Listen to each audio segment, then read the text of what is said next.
everybody, good morning again. We're live at PCA 2022.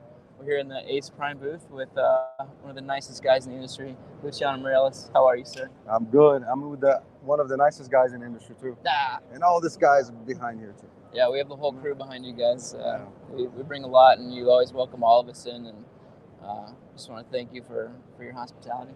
Pleasure, man. Always. So before we get into any of the new stuff at the show, as you know, you guys took our cigar of the year last year, so we have this this little token for you. Thank you. Little plaque that shows that's beautiful. Our appreciation for the cigar. So cool, man. Hopefully you will hang on to it and maybe put it up look somewhere. At this. Got me by surprise. Look at that. It's for the Fiat Lux, for those of you that don't know, but cigar of the year #1. Wow, man. Such an honor. Such an honor. Thank you so very much. We all were blown away by that cigar last year here at the show, and then everybody else on the panel that voted for it was also impressed by it as well. And that's what Zane's smoking right now too. So how's that cigar been selling for you and being received besides from us? It's selling really well. I think it's probably head to head with the Dreamer as our best seller. Yeah. And you know, it's such an easy smoke and brings so much, you know, in terms of flavor because of the amount of salivation you have. It's a very kind of flexible cigar, I would say. You know, like everything that you eat with, drink with, is such a versatile. That's the word I was looking for. Yeah. Cigar. Yeah, there's never a bad time to smoke that. That's a good way to put that. I like it. Exactly. Morning coffee, late night, after meal, before meal. Definitely. Yep. All right, well, let's get into some of the new releases. Which one do you want to talk about first? No, let's talk about the Maria Lucia first, our PCA special. There's a very meaningful story behind the cigar. My mom passed when I was 12 years old. Wasn't privileged to have her raise me. I was raised by my grandparents, and we didn't spend too much time together, unfortunately. And my youngest daughter, of course, my daughter's never met her.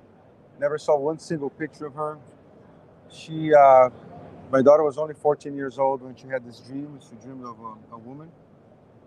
And she made this beautiful drawing. I think you can see better here. It's on the box as well. Read this artwork. She woke up in the morning in tears saying, "Dad, you know, I couldn't save her. I couldn't save her."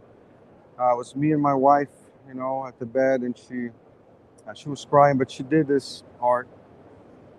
Fast forward 4 years later, we receive a box with family pictures, a letter from her, and several things. We opened that box. The first photo on the top was my mom's photo, and then Deborah looked at it and said, "This is the woman of my dream." And of course, was, you know, a very special moment. When she did this, she was only 14. When she saw the photo, she was 18, which is exactly the age of my mom in that photo, 18 years old. And then now, 5 years later, here we are. I have the opportunity to create a cigar that's basically inspired on her personality. She had this amazing ability of communicating the toughest things in such a nice way that she'll never get no as an answer.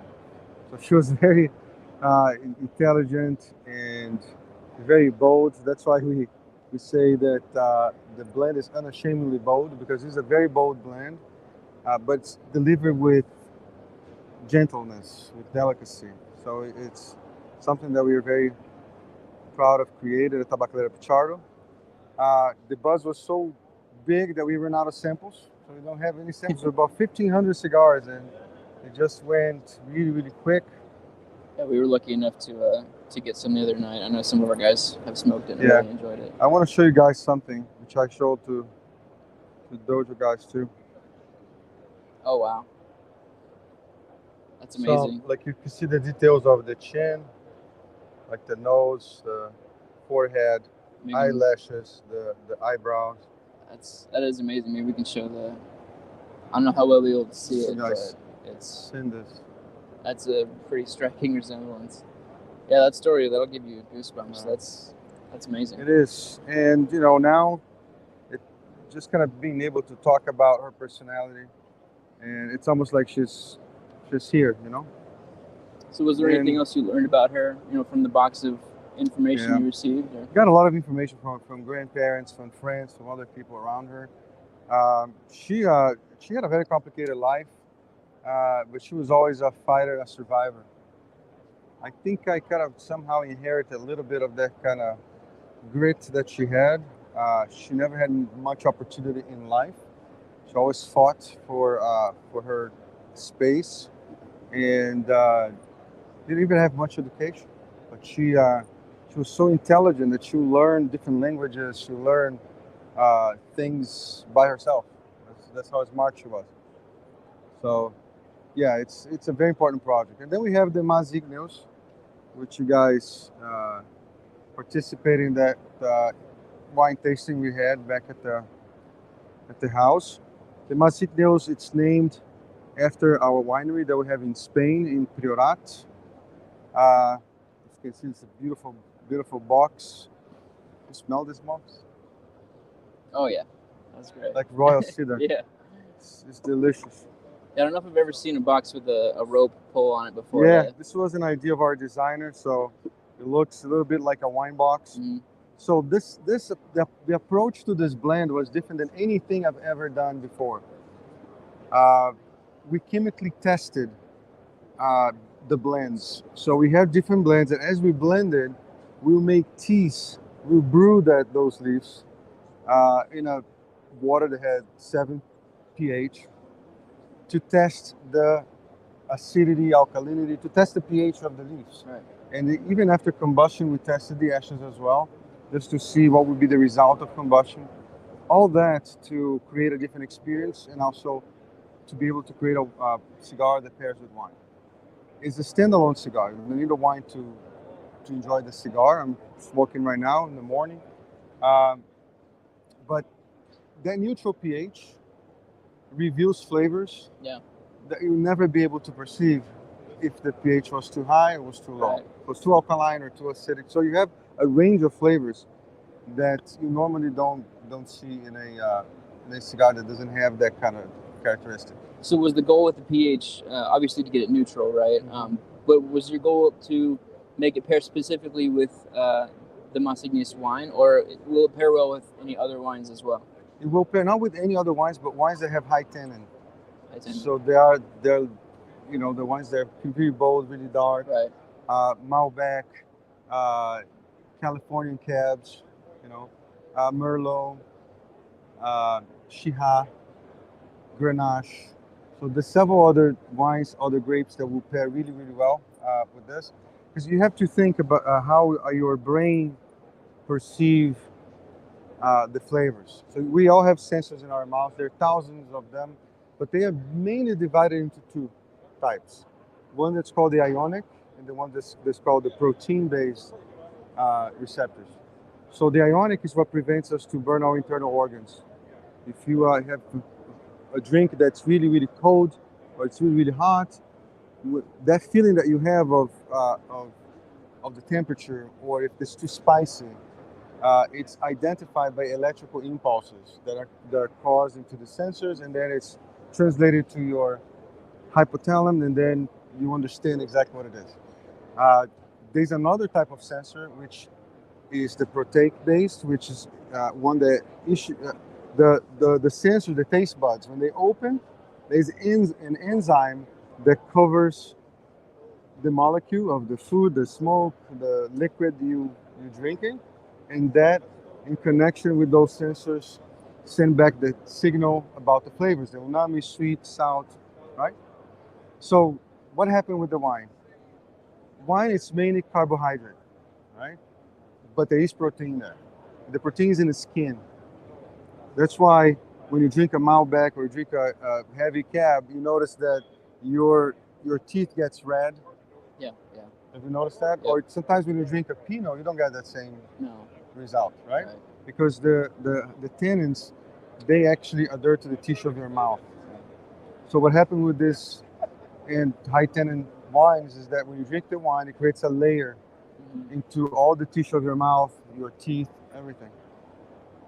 Which makes a lot of sense with a cigar, because when you have the pH that's a little more close, it's close to neutral, it helps you to really understand and perceive flavors because of that layer that's created of protein.